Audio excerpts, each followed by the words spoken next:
유치의 특성은 크게 두 개로 나누는데요. intensive property, 그 다음에 extensive property로 나뉘어요. intensive property, 한국말로 뭐라고 되어 있나요? 제가 한국말이 지금 기억이 잘 안 나는데 강성적인가? 저 한국말 표현이 잘 생각이 안 나네요.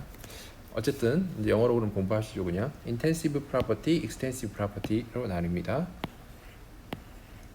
intensive property의 대표적인 예는 뭐가 있냐면 온도, 압력, 밀도 같은 것들이 있어요. 얘는 뭐냐 하면 intensive property는 뭘 의미하냐면 사이즈에 무관한 것들, independent of size, 사이즈에 무관한 것들. 다음에 extensive property는 dependent on what? size, 사이즈에 의존하는 것들. 얘들이 뭐가 있냐면 질량, 부피, 그다음에 매스, 모멘텀, 질량, 부피, 모멘텀 같은 것들이 포함이 된다. 모멘텀. 자, 이게 무슨 말이냐면 자, 매스가 있고 볼륨이 있고 온도가 있고 P가 있고 로우가 있다. 근데 얘를 반으로 나누겠다 했을 때 나눠질 수 있는 것이면 extensive property예요. 그다음에 나눠질 수 없는 것이면 intensive property다. 이렇게 기억하시면 됩니다. 그래서 질량을 반으로 나누면은 매스가 반이 되잖아요. 그러면 이거는 extensive property다. 기억하시면 되고, 볼륨을 반으로 나누면 2분의 1V, 2분의 1V 이렇게 이것도 extensive property. 온도를 만약에 400도의 온도가 있다. 자, 200도씨 200도씨 나눌 수 있나요? 그런 개념이 아니잖아요. 2분의 1 T가 아니잖아요. 그냥 T죠. 그렇죠? 이런 것들은 뭐예요? intensive property라고 하는 거죠. 압력은 어떻습니까? 압력도 100파스칼인데 50파스칼, 50파스칼 이렇게 한 지점에 대해서 한 지점이 100파스칼인데 50파스칼, 50파스칼 양쪽으로 나눌 수 있나요? 그렇게 못 나누잖아요. 그렇기 때문에 이거는 intensive property. 밀도도 마찬가지죠. 밀도도 intensive property가 됩니다.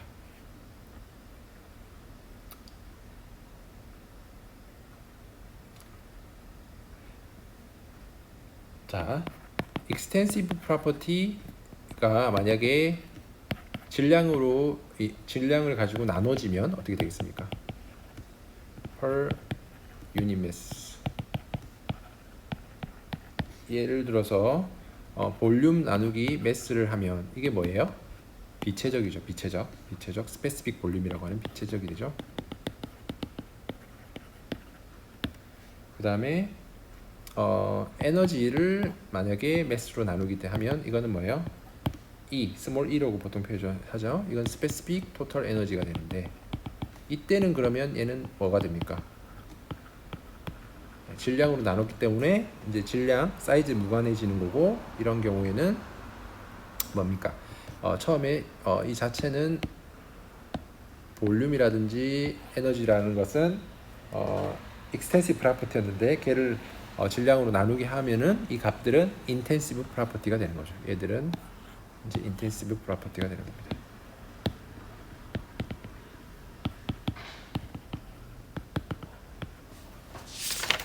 그런 프로퍼티는 이렇게 나눌 수 있다 하는 얘기를 좀 드립니다.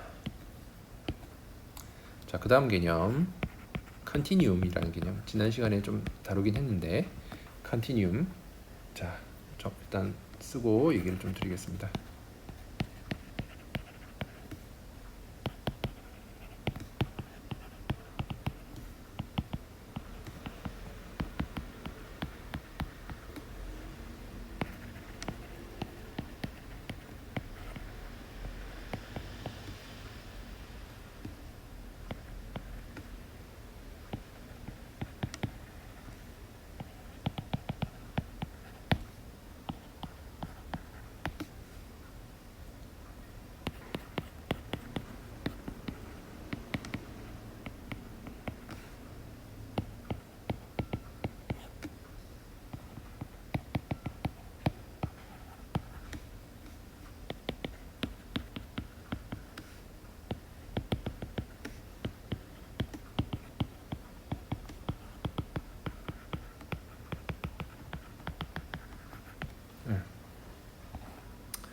자, 우리는 이번 유체가 연속적이고 균일한 물질이라고 보는 겁니다. 가정하는 겁니다. 어떤 구멍이 없이 이러한 가정을 컨티뉴움 가정이라고 볼 수 있는 거예요.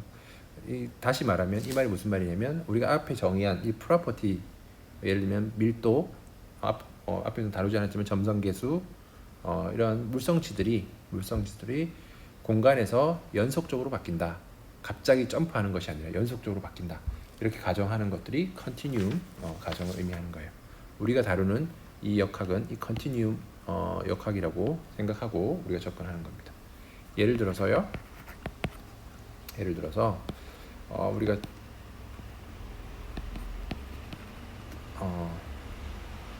산소의 산소 분자의 직경이 D라고 할게요.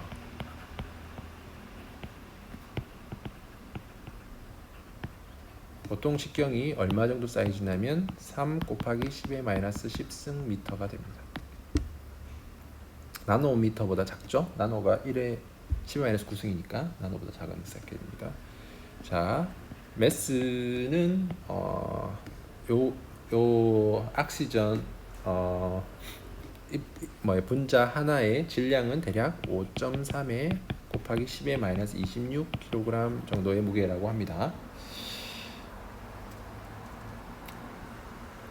그리고 각 분자 간에 분자가 가지고 있는 값 중에 잠깐만요. 다시 쓸게요.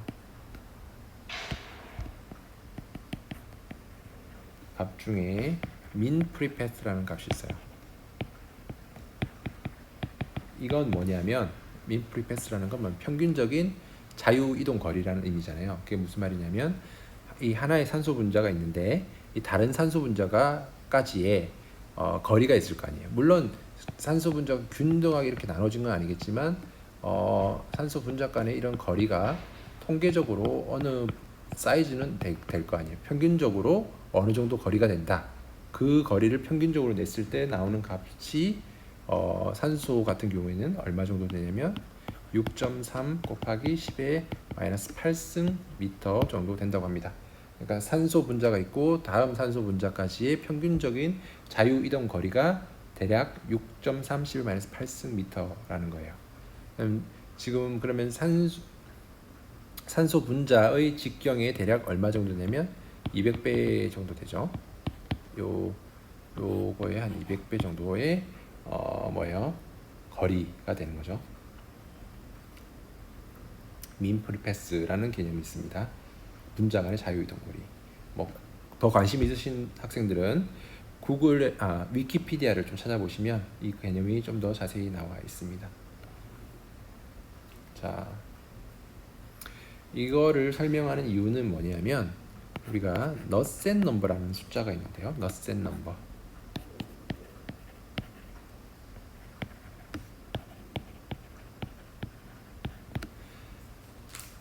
우리 과학적으로 뭔가를 기준을 잡을 때 어떤 숫자를 가지고 결정을 해요. 이거 물론 우리가 지난주에 설명하지 않았지만 레이놀드 수라는 것을 가지고, 레이놀드 수는 앞으로 배울 텐데 레이놀드 수라는 숫자를 가지고 유동의 층류와 난류를 나누는 기준을 삼아요. 너센 넘버는 어떤 역할을 하냐면 너센 넘버를 가지고 이 유동을 미시적으로 봐야 될지 거시적으로 봐야 될지 나눌 수 있게 되는 겁니다. 그래서 이 너센 넘버는 어떻게 정의되냐면 란다 오버 랭스가 돼요. 랭스. 여기서 말하는 랭스는 뭐냐면 우리가 관심을 갖고 있는 영역의 크기를 의미합니다. 이 란다는 앞에 정의했던 민 프리패스고요. 자, 아까 우리가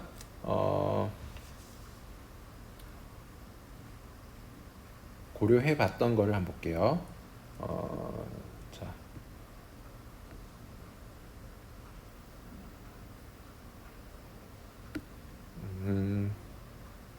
만약에 어떤 값이 너센 넘버가 0.01이다 하면은 이게 어느 정도의 스케일이냐면, 자, 아까 우리가 민 프리패스를 알려드렸잖아요. 악시전에 민 프리패스를 알려드렸는데 그 값이 6.3에 곱하기 10의 마이너스 8승이었죠. 그러면 L이 얼마가 되면 이 값이 되겠습니까? 대략 L이 6 마이크로미터가 되면 너센 넘버 0.01이 돼요.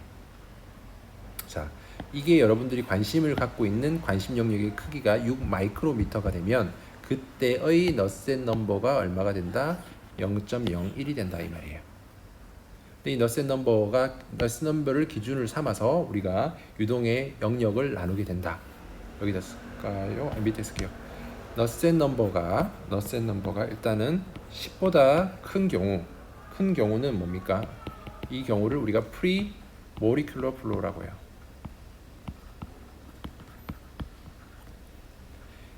10보다 크다는 말은 어떤 경우겠습니까? 여러분들의 관심 영역의 크기가 민 프리패스보다 더 작은 경우, 그런 경우에는 프리 모리큘러 플로우의 관점에서 접근해야 된다는 겁니다. 이럴 때는 우리가 이렇게 러프하게 평균적인 것으로 이것들 표현할 수 없게 되고 분자 하나하나의 관점으로 얘들을 분석해야 되기 때문에 그런 프리 모리큘러 플로우의 관점에서 분석을 해야 된다는 거예요. 너센 넘버가 10보다 큰 경우는. 그리고 반대쪽 끝을 좀 먼저 얘기를 하고 들어갈게요. 0.01이 너센 넘버가 0.01보다 작은 거. 아까 제가 말했던 6 방금 산소 분자 같은 경우에 6 마이크로미터에 달하는 도메인 사이즈인 경우가 0.01 정도 됐잖아요. 그때 이 0.01보다 너센이 작아질 때 이때 우리가 뭐라고 하냐면 컨티뉴움이라고 가정을 할 수 있다는 겁니다. 컨티뉴움. 그래서 이 얘기를 하려고 제가 얘기 드리는 거예요. 우리 컨티뉴움이라고 가정할 수 있는 사이즈가 대략 어느 정도였다? 한 6 마이크로미터 정도 된다 하는 거예요. 그러니까 최소한 우리가 관심 있는 영역의 사이즈가 이 마이크로 스케일보다는 커야 컨티뉴움 가정을 해도 괜찮다는 겁니다. 무슨 말인지 아시겠죠? 만약에 나노 스케일로 여러분들이 관심 영역이 내려가게 되면 컨티뉴움 가정을 가지고 접근하기 어렵다는 거예요. 그러니까 우리가 알고 있는 클래시컬 미케닉스를 가지고 접근할 수 없게 되는 거죠. 그러니까 컨티뉴움 영역을 우리가 클래시컬 미케닉스로 접근하게 되는데 이 영역 밖에 있는 것은 우리가 관심을 갖고 볼 수 없게 되는 영역이 되는 겁니다. 됐나요? 그 다음 내용을 그 사이에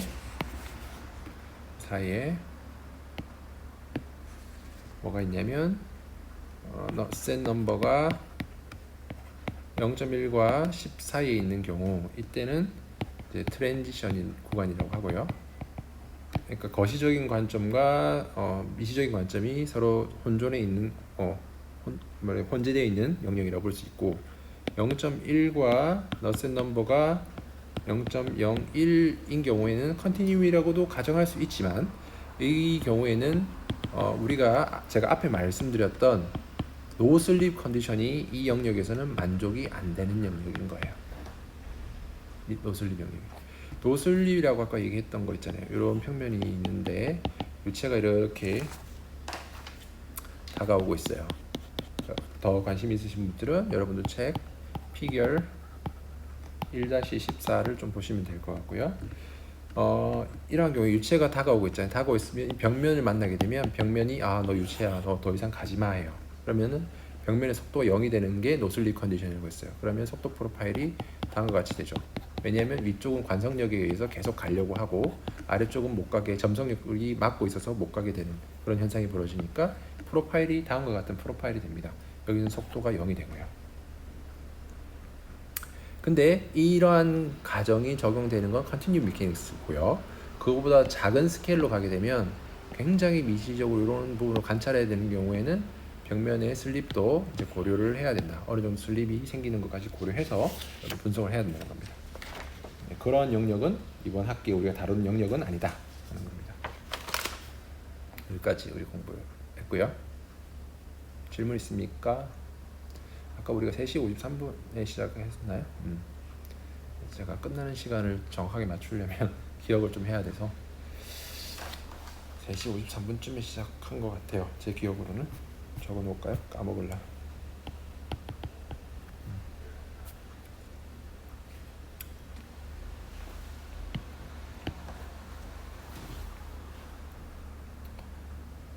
그 다음 내용으로 넘어가겠습니다.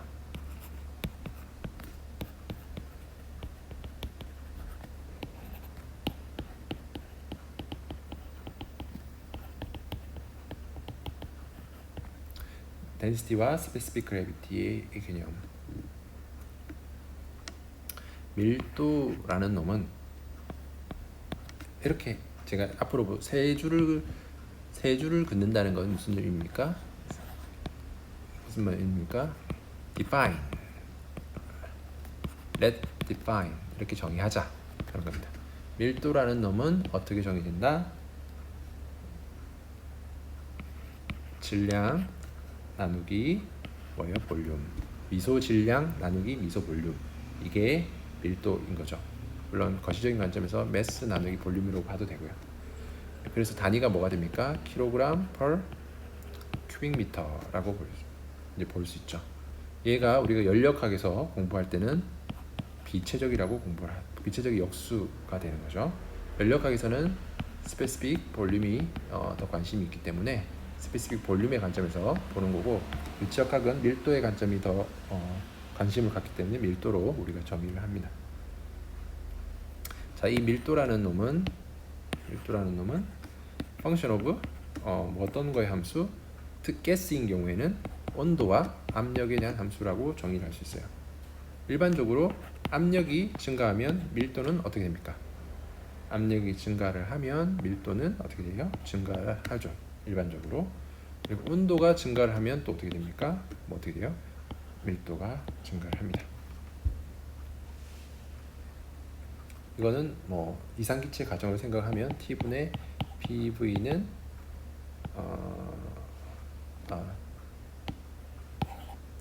어떻게 표현할까요?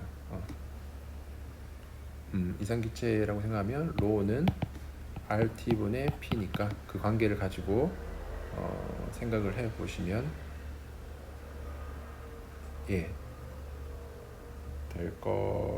제가 이렇게 보니까 이제 제가 틀린 거 알겠네요. 일반적으로 온도가 올라가면 밀도는 떨어지는 거죠, 그죠? 온도가 올라가면 밀도 떨어지. 그래서 요 관계식으로부터 우리가 보면 알겠지만 온도가 고정이 돼 있다고 할 때 밀도는 압력과 비례하는 관계를 갖고, 그다음에 온도가 계속 말이 꼬이죠. 압력이 일정하다고 할 때는 온도와 밀도가 반비례하는 관계를 갖는다 하는 것을 설명드렸습니다.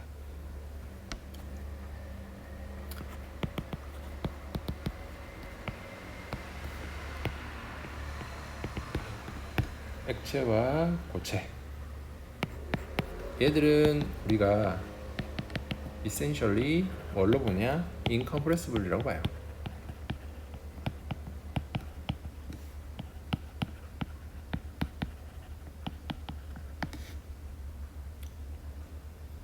그 말은 무슨 말입니까? incompressible란 말이 무슨 말입니까? density variation이 negligible 하다.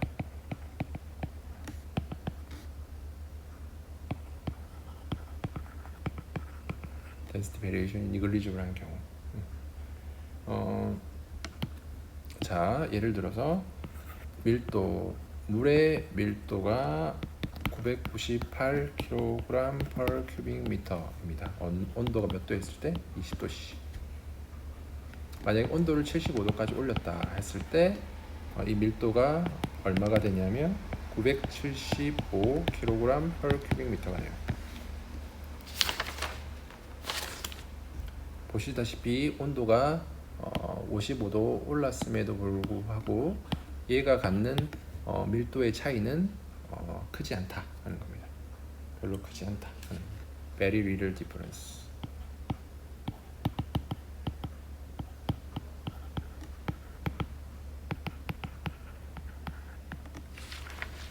이런 경우를 우리가 비압축성 물질이라고 볼 수 있게 되는 거죠. 반면 이제 스페시픽 그래비티의 개념으로 가겠습니다. 스페시픽 그래비티는 뭐 다른 말로 그냥 렐러티브 덴시티라고 보시면 돼요. 렐러티브 덴시티. 그리고 SG라고 쓰거든요. SG. 그리고 얘는 어떻게 디파인입니다. S 스페시픽 그래비티를 줄여서 SG라고 부른다. SG는 로 밀도, 어떤 유체의 밀도 나누기 로의 H2O. 만약에 액체에 대한 스페시픽 그래비티를 표현할 때는 이제 얘를 H2O로 하고요. 스페시픽 그래비티인데 만약에 기체에 대해서 스페시픽 그래비티를 구한다면 여기는 로 에어를 씁니다. 그죠? 그러니까 이건 결국 이걸 쓰는 이유는 뭐예요? 상대적인 크기. 우리가 기준점으로 사는 게 물 아니면 공기인데 그 물에 대비해서 상대적으로 얘가 무거운지 가벼운지를 따지는 거예요. 그걸 스페시픽 그래비티라고 부르는 겁니다. 공기에 비해서 이 기체가 무거운지 가벼운지를 따지는 거. 걔도 스페시픽 그래비티라고 부르는 거예요. 스페시픽 그래비티. 자, 보시면 밀도 나누기 밀도가 되니까 얘는 차원이 있어요, 없어요? 차원이 없다. 단위가 없다. 차원이 없다 말은 단위가 없다. no dimension. 차원이 없다. 됐죠?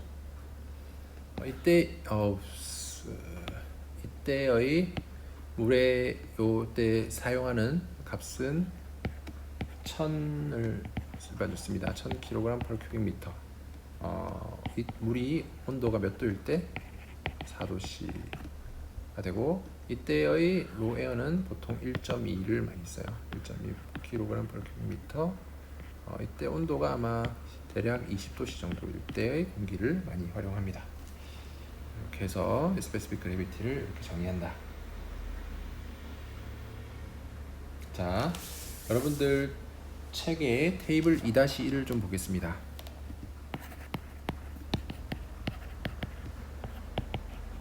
지금 제가 말씀드린 그 스페시픽 그래비티를 이렇게 했는데, 자, 여기서는 이 책에서는 스페시픽 그래비티를 얘기를 할 때 모두 다 워터를 기준으로 했어요. 그래서 지금 보면은 에어도 공기임에도 불구하고 그냥 워터로 나눴네요. 이건 근데 책마다 이건 다르거든요. 책마다 다른데 여러분들 책에서는 스페시픽 그래비티를 이것만 생각하고 있습니다. 이거를 얘는 생각할 거 있지 않아요. 근데 어떤 책에서는 공기를 기준으로 해서 그러니까 가스는 에어를 기준으로 해서 이렇게 스페시픽 그래비티를 생각하는 경우도 있다 하는 겁니다. 그렇기 때문에 참고로 이것도 알아두시면 될 것 같고요. 어쨌든 여러분 교재는 이것만 고려한다. 그렇기 때문에 이때 에어의 SG가 얼마가 되어 있냐면 여러분들 책에 0.001204 이렇게 나와 있어요.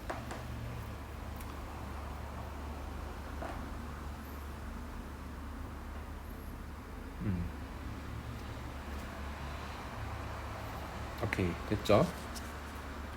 네, 됐습니다.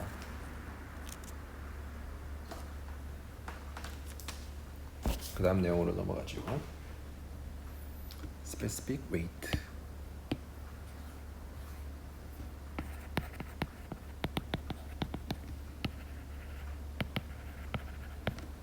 Specific weight. 이거는 한국말로 비중량이라고 하는데 비중량, 갯마라고 쓰고요.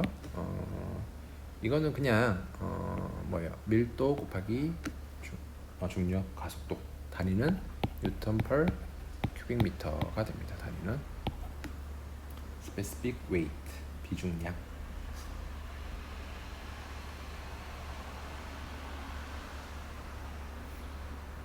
네. 아까 말씀드린 것처럼 단순히 중력 상수를 곱해준 거다. 밀도에다가. 네.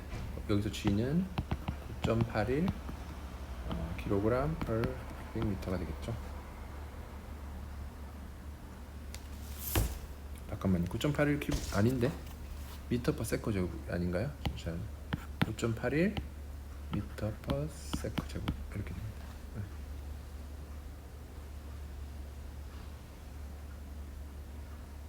맞죠? 예. 이런 거랑 예, 맞습니다. 네, 이렇게 하시면 맞습니다.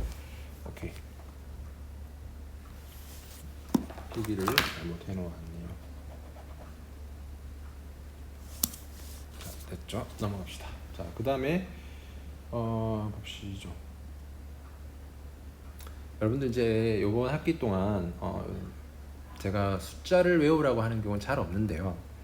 꼭 외웠으면 좋겠다고 생각하는 숫자들을 지금부터 알려드릴 테니까 반드시 기억하시기를 간절히 바랍니다.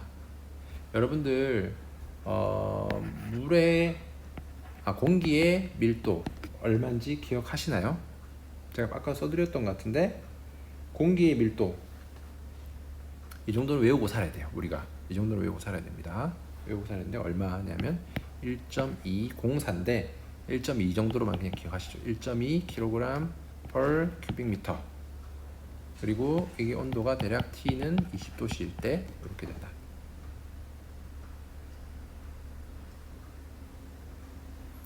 자, 여기에 대한 내용이 어디 나오냐면 테이블 여러분들 책에 A-9번을 보고 되고 페이지는 956페이지를 보시면 돼요. 보시면 나와 있어요. 자, 아직 우리가 공부하지 않았지만 비스커시티 이거를 다이나믹 비스코시티라고 부릅니다. 다이나믹 비스코시티를 쓰시고 얘는 1.8이라고 기억을 하시면 될 것 같아요. 10-5승 kg per meter sec.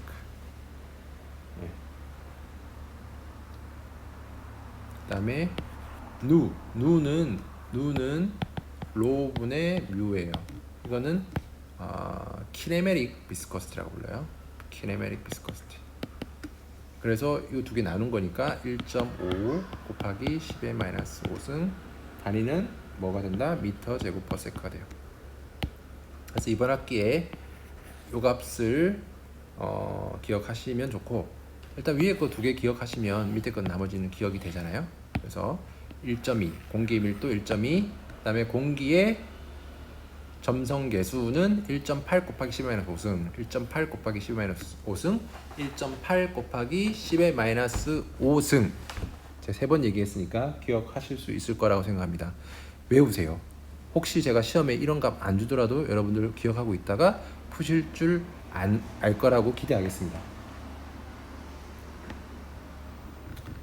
자, 이제 공기 나온 김에 물의 밀도도 한번 가볼게요. 물의 밀도.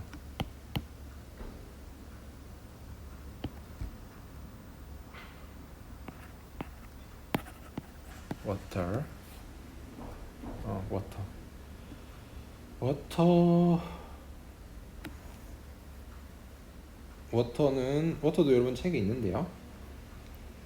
테이블 찾아보시면 되고요. at 20 degrees Celsius 20도씨에서 low water는 998 kg per cubic meter고요. 점성계수 워터의 점성계수는 얼마? 1 곱하기 10-3승 kg per meter sec. 그 다음에 동점성계수는 어떻게 됩니까? 대략 1 곱하기 10-6승이라고 하면 돼요. 자, 보시면 아시겠지만 거의 뭐에 가까워요? 1000에 가까워요. 그래서 1000이라고 기억하셔도 됩니다. 1000이라고 기억하셔도 돼요. 물론 이건 4도씨에서는 1000이 정확하게 따지면 4도씨에서 1000인데 1000 정도라고 생각하시고요. 그 다음에 물의 점성계수는 1 곱하기 10-3승이라고 기억하시면 좋을 것 같아요. kg per meter sec. 다시 제가 3번 얘기 드리겠습니다. 물의 밀도는 1000. 물의 물의 다이나믹 비스커시티는 0.001 요것들을 꼭 기억하시기 바랍니다. 당연히 알고 있다고 생각하고 시험 문제 낼 테니까 꼭 기억하시기 바랍니다. 왜냐하면 이러한 것들을 감각적으로 기억을 하고 있어야 돼요. 이러한 감각을 가지고 있어야 물이 공기에 비해서 상대적으로 얼마나 더 무겁다 하는 느낌을 갖겠죠. 물론 1000배는 아니고 한 800배 이상은 되잖아요. 800배 이상. 그러니까 물이 훨씬 더 공기보다 무겁다 하는 것을 우리가 알 수 있겠죠. 800배 정도 차이 난다. 이런 것들은 물리적인 직관을 키우려면 이런 숫자 정도, 제가 많은 거 외우라고 안 합니다. 이 정도는 꼭 기억하시기를 바랍니다. 잠깐 물 좀 마시고 가겠습니다.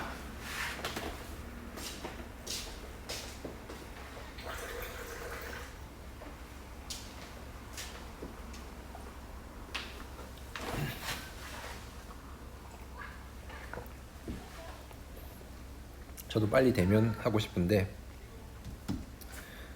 참 코로나 바이러스가 너무 이렇게 오랫동안 저희를 괴롭히고 있는 것 같습니다.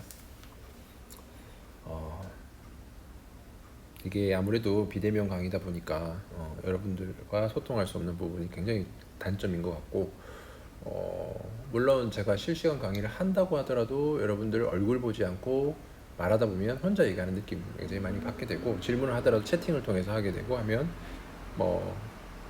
제가 그 채팅 놓칠 수도 있고, 그래서 어쨌든 비대면 너무 안 좋은 것 같아요. 그래서 빨리 대면할 수 있는 시간들이 와서 여러분들과 마주보고 강의할 수 있는 날이 빨리 왔으면 좋겠습니다. 자, 조금 더 해야 되죠.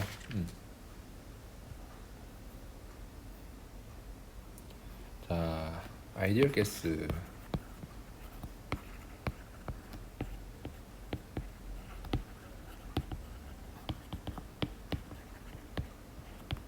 아이디얼 가스 이퀘이션 오브 스테이트 뭐예요? 아이디얼 가스 이퀘이션 오브 스테이트가 뭐예요? 여러분 고등학교 때 배운 PV는 MRT. 여러분 고등학교 때 PV는 NRT라고 배웠을 거예요, 그죠? NRT. 이때 N은 R은 바가 붙어서 Universal Gas Constant를 여기 썼을 거고요. 이제 대학에 와서는 PV는 MRT를 많이 쓰죠. 이때 R은 특정 기체에서 고려되는 가스 컨스턴트죠. 이거에 대한 거는 여러분들 테이블 A-1을 보시면 기체 상수, 고유 상수 나와 있으니까 이거는 참고하시면 될 것 같아요.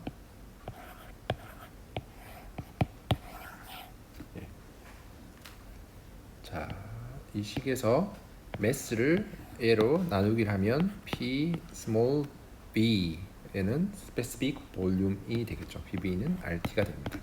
자, 다시 P는 pressure, B라고 해도 되고 누라고 해도 될 것 같고, specific volume. R은 gas constant. 그다음에 T는 temperature. 네, 요 관계를 만족한다. 그리고 이 R은 알바 over M인데, 이 알바는 뭐예요? 알바는 유니버설 가스 컨스턴트고, M은 뭐라고 불러요?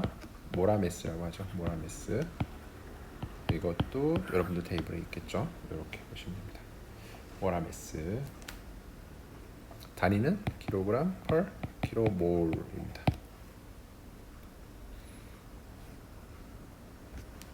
자, 이 이상 기체 방정식이라는 것은 이상이란 단어가 붙어 있잖아요. 그러니까 모든 기체에서 성립하는 식이 아니라 특정 기체에서 성립하는 식이다 하는 의미를 갖고 있는 거죠. 그 어떤 이상이라고 하는 건 과연 그럼 뭘까요?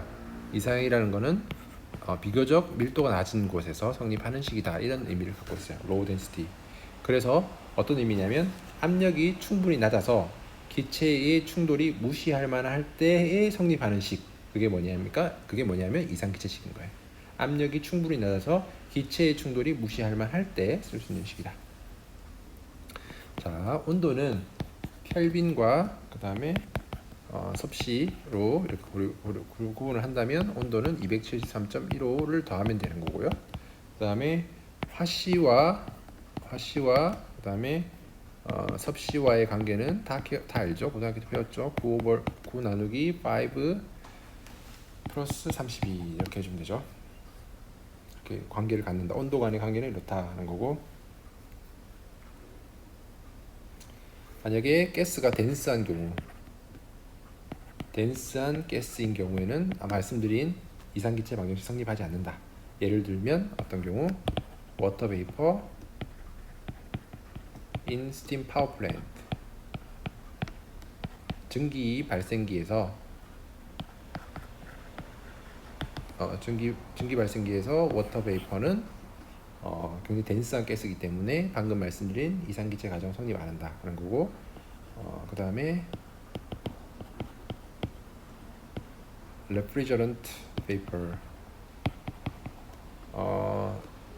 그 뭐예요? 냉장고나 에어 컨디셔너에 들어가는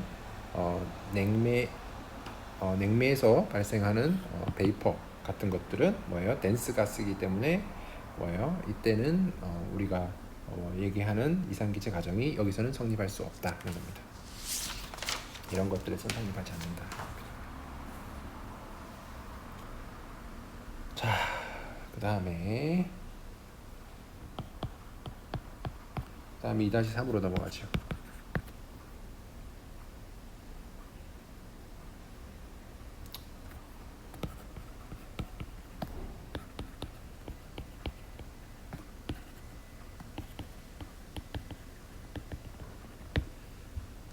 증기압력과 캐비테이션을 말씀드릴게요. 만약에 여러분들이 이러한 사각통에 리퀴드와 에어가 이렇게 초기에 있었다. 이게 충분히 시간이 지나면 T가 어느 정도 지나고 나면 얘가 어떻게 됩니까? 리퀴드가 여기 에어에 베이퍼가 이렇게 차 있을 테고 리퀴드가 이렇게 차 있는 상태가 될 겁니다. 그러면서 이때가 뭐예요? 완전히 스태틱 이퀄리브리움 상태는 아니고 이때는 어떤 상태가 되냐면 다이나믹 이퀄리브리움 상태가 돼요. 그 말은 무슨 말이냐면 베이퍼에서 리퀴드로 바뀌는 상변화가 되는 양과 그다음 리퀴드가 베이퍼로 상변화가 되는 양이 서로 같아지는 시점, 상변화가 되는 이 질량의 양이 같아지는 시점이 어느 시점에 도달하게 되는데 이때를 우리가 뭐라고 부르냐면 세츄레이션이라고 불러요. 세츄레이션.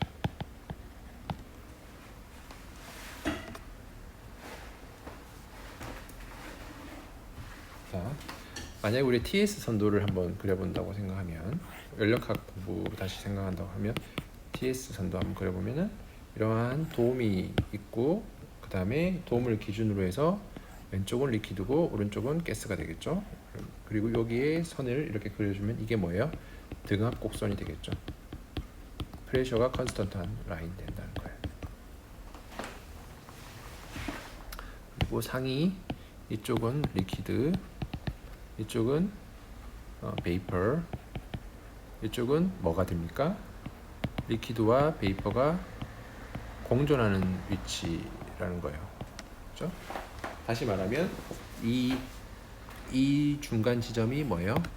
상변화가 일어나고 있는 시점이 되겠죠. 상변화가 있는 시점.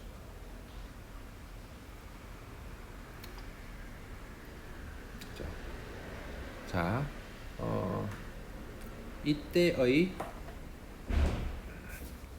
이때의 온도를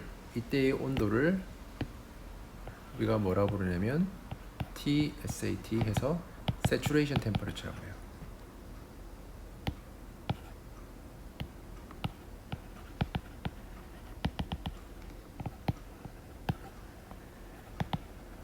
예, Saturation Temperature.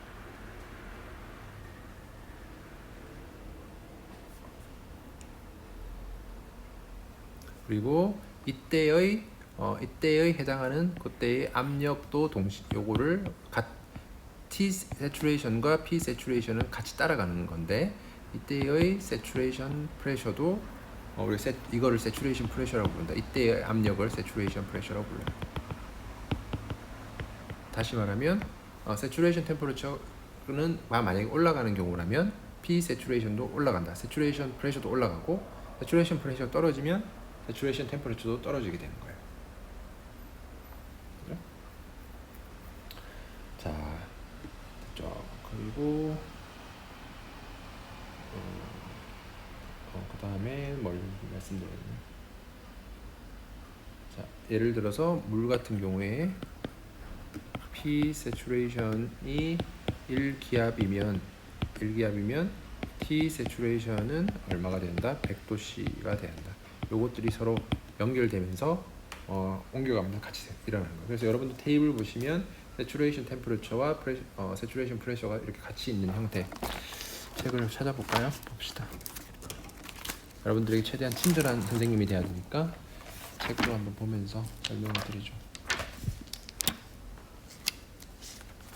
테이블 오케이. 테이블 A-3을 보세요. 페이지 950. 보시면 어떤 특정 온도에서 이제 saturation pressure가 있잖아요. 그러니까 결국 예를 들면 지금 100도씨를 볼게요. 100도씨. 이 특정 온도에서 saturation pressure는 101.33 kPa 적혀 있잖아요. 그러니까 지금 이때의 이 saturation pressure 이 101.33 saturation pressure일 때는 온도 100도가 saturation temperature가 된다 하는 겁니다. 이렇게 서로 같이 따라간다 하는 얘기를 하는 거예요. 됐고. 자, 그다음에 여러분들이 이제 공부해야 되는 개념 중에 베이퍼 프레셔라는 개념이 있어요.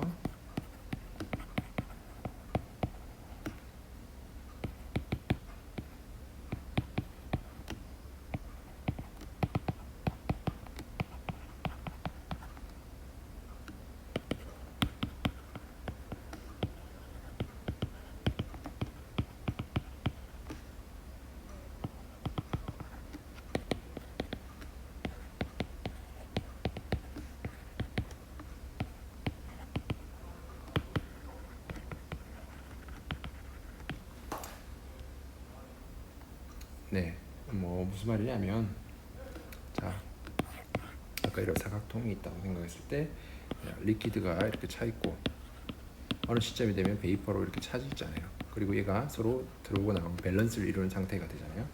자, 이때의 이 베이퍼의 압력, 이때 베이퍼의 압력을 뭐라고 부르냐면 베이퍼 프레셔라고 합니다. 라고 말씀드린 것처럼 페이즈 이퀄리브리움. 그러니까 그러니까 이거는 스태틱 이퀄리브리움이 아니라는 거예요. 둘이 교환이 없는 게 아니라 들어오고 나오는 양이 서로 밸런스를 이루면서 페이즈 체인지가 일어나고 있는 이 상태에서 그때의 베이퍼가 이 리퀴드를 누르고 있는 그 압력을 뭐라 부르냐? 베이퍼 프레셔라고 부르는 거예요. 베이퍼 프레셔.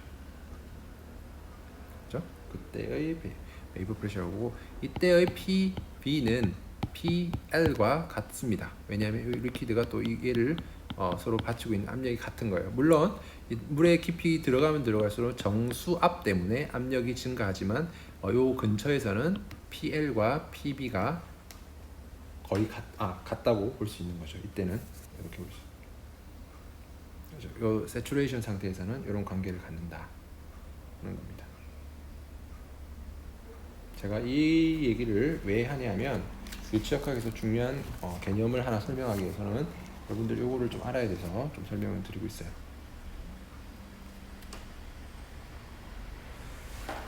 자, 봅시다.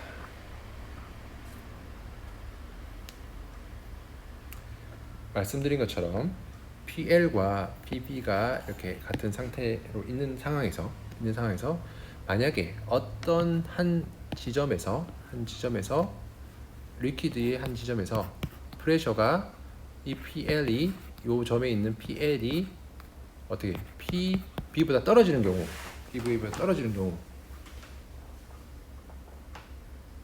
어떻게 될까요? 이 PL이 PB보다 떨어지는 경우에 무슨 일이 벌어질까 하는 겁니다.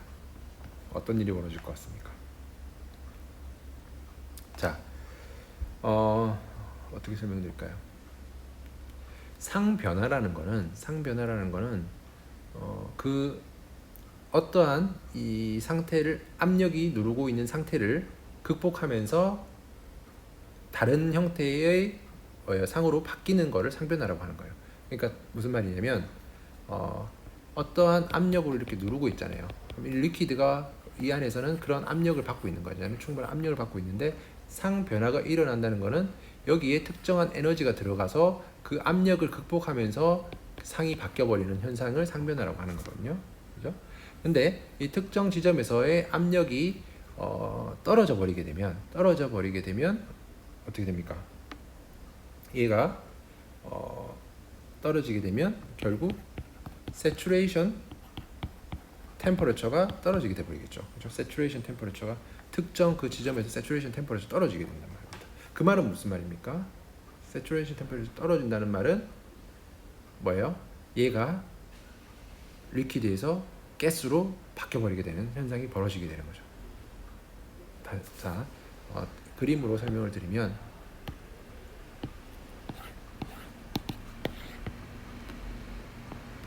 T가 있고 S가 있다고 할게요. 뭐 이렇게 해서 아까 도움을 그렸어요. 자, 어떤 상태에서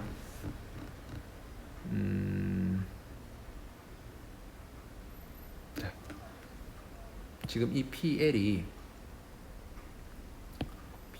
여기 있는 점이라고 할게요. PL이 지금 요 상태인데 지금 어떻게 압력이 지금 이게 B가 컨스턴트한 상태인데 PB가 어떤 특정 지점에서 이 압력이 떨어졌다. PB가 컨스턴트인데 어떤 지점으로 떨어졌다. 압력이 떨어지게 되는 현상이 벌어진 거예요. 그러면은 이 지점에서의 온도는 같지만 어떻게 됩니까? 이 지점에서의 상태로 유지를 못하고 어떻게 새로 바뀐 압력으로 이 상이 바뀌어져야 되는 거죠. 새로 바뀐 압력을 만족하기 위해서 지금 리퀴드 있는 상태에서 얘가 다른 지점으로 옮겨가게 되는 겁니다. 그죠? 그렇게 되면 이때의 상은 뭡니까? 리퀴드가 아니라 뭐가 됩니까? 가스가 되는 거죠. 그렇기 때문에 페이스 체인지가 일어나게 된다. 이러한 현상을 뭐라고 부른다? 캐비테이션이라고 부르는 거예요. 캐비테이션. 자, 다시 정리를 하면 페이스 체인지가 일어나는데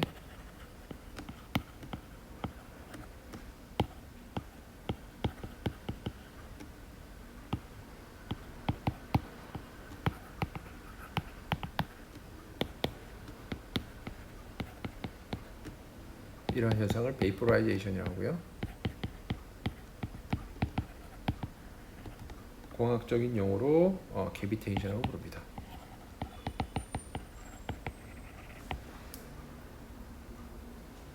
자, 결국 쉽게 다시 정리를 하면 어느 워터가 이렇게 밸런스를 잘 이루고 있다가 어느 시점에 어떤 워터의 특정 지역에서 압력이 확 떨어졌다. 어떤 이유에서든 압력이 확 떨어져 버리면 그 지점에서 뭐가 생긴다는 겁니까? 기포가 생긴다는 거예요. 그 현상을 뭐라고 부른다? 캐비테이션을 부른다. 쉽게 설명하면 그렇다는 거예요. 그렇죠? 역학적인 비하인드는 방금 설명을 드렸고요. 근데 이 캐비테이션이 생기면 뭐가 문제가 되냐면 이 캐비테이션이 터지면서 어떻게 임펠러나 펌퍼를 망가뜨리는 역할을 할 수 있기 때문에 이 현상이 문제가 될 수 있다는 겁니다. 그래서 터빈이나 펌프를 설계할 때 캐비테이션을 어떻게 방지하느냐가 이 설계에 굉장히 중요한 역할을 할 수 있다는 겁니다. 그렇죠? 이 캐비테이션, 이 기포가 터지면서 어떻게 된다? 임펠러나 이런 것들을 망가뜨릴 수 있기 때문에 얘를 피하는 설계를 하는 게 공학적인 관점에서 중요하다라는 말씀을 드려요.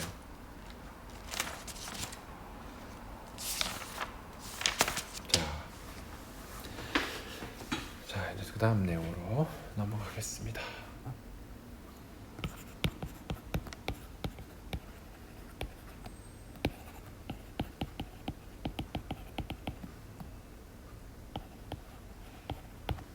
에너지와 스페시피킷. 에너지의 종류는 뭐가 있을까요?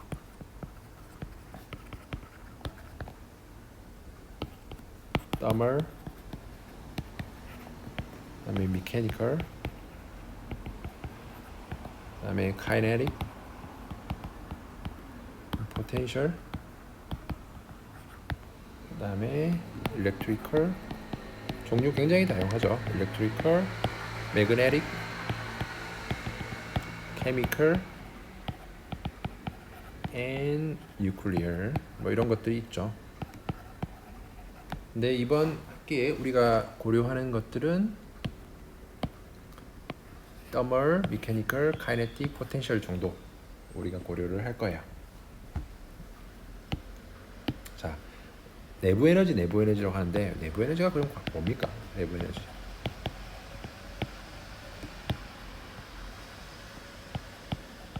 내부 에너지는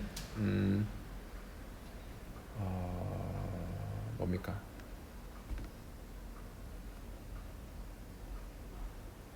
일단은 이거는 molecular structure와 관련이 있는 거고요. 이 에너지는 molecular structure와 관련이 있는 거고, 이 molecular activity의 정도를 표현하는 게 내부 에너지예요. 그런데 이 molecular activity 정도를 나타내는 건데, 어떨 때 유체의 이동이 없을 때 molecular activity 정도, 그게 뭡니까? 내부 에너지다 하는 겁니다. 그러니까 유체 유동이 없을 때 이 얘가 가지고 있는 내부적인 에너지, 모리큘러 액티비티에 의한 에너지, 걔가 뭐다?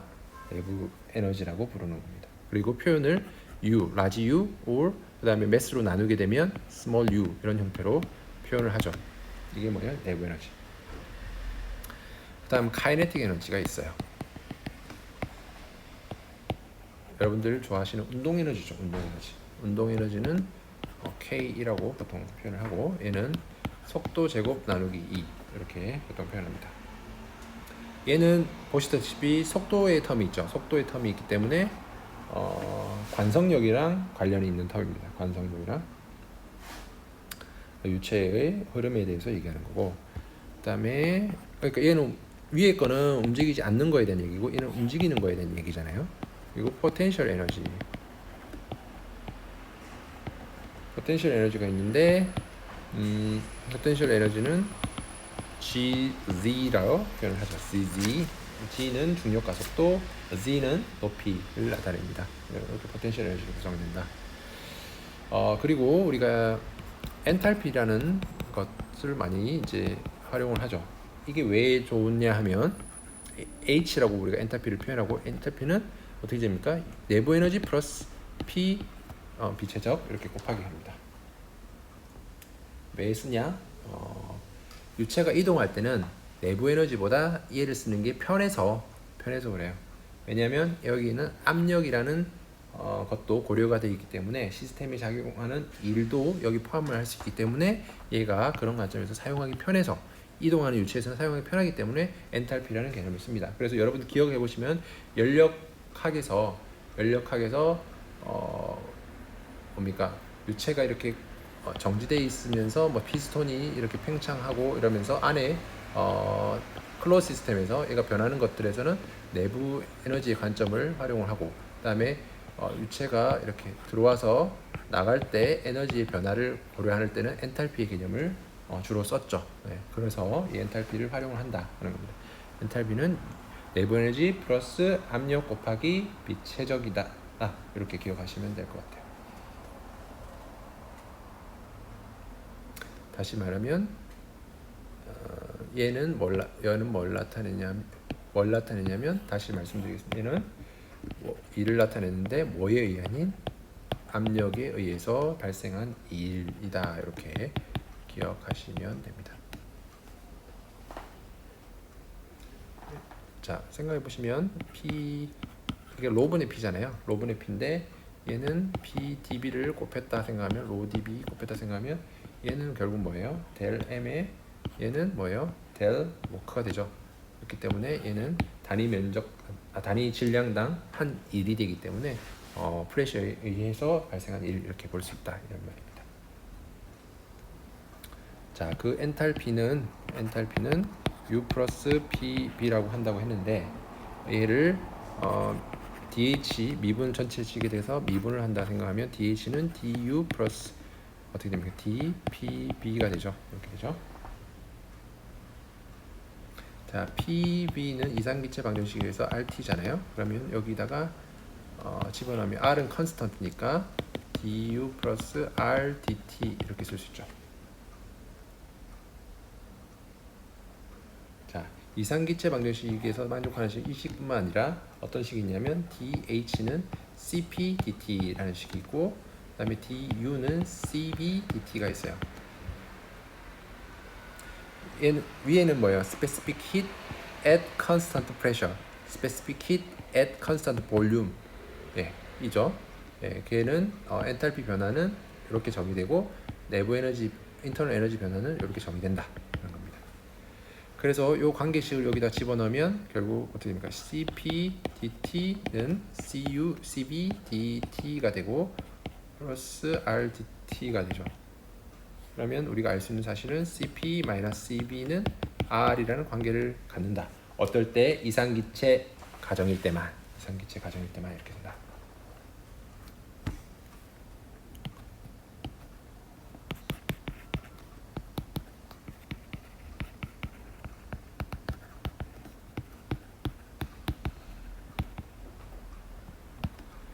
비합축성 물질에 대해서는 CP, CB 나눠서 쓰지 않고 C라고 해서 그냥 CP, CB를 이렇게 같다고 보는 경우도 있습니다. 이상기체 물질이라고 하면 이때 밀도는 constant하다 이렇게 보고요.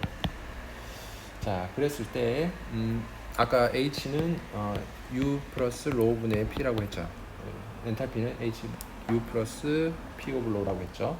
그러면 이거를 DH로 하면 du 플러스 dp over rho가 되죠. 밀도는 컨스턴트니까 이렇게 쓸 수 있죠.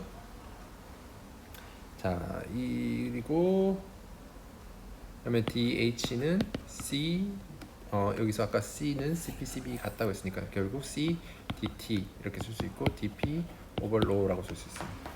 그래서 만약에 지금 이 특정 비합축성 물질에 대해서 얘기하는 겁니다. 이때는 at constant temperature일 때, 온도가 일정할 때, 그때는 DH는 rho 분의 DP가 되고, 만약에 at constant 이때 pressure가 될 때는 DH는 CDT로 계산할 수 있다 하는 것을 말씀을 드려요. 여기까지 내용이 2-4 내용이고요.